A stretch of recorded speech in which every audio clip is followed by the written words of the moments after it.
It's December 5th, 2022, at 7:53 p.m., when a Wisconsin officer pulls over a vehicle for a routine traffic stop, only to discover that someone has jumped into his police car and fled.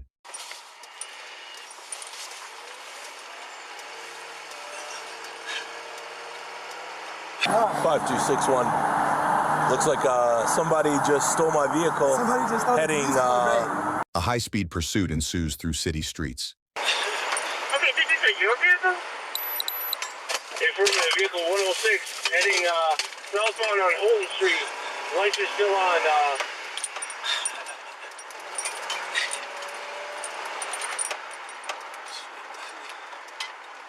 Holden what? Holden and southbound. Off the Keith. 15 en route. Yeah. We have GPS on that car? Yes, there's GPS on the car.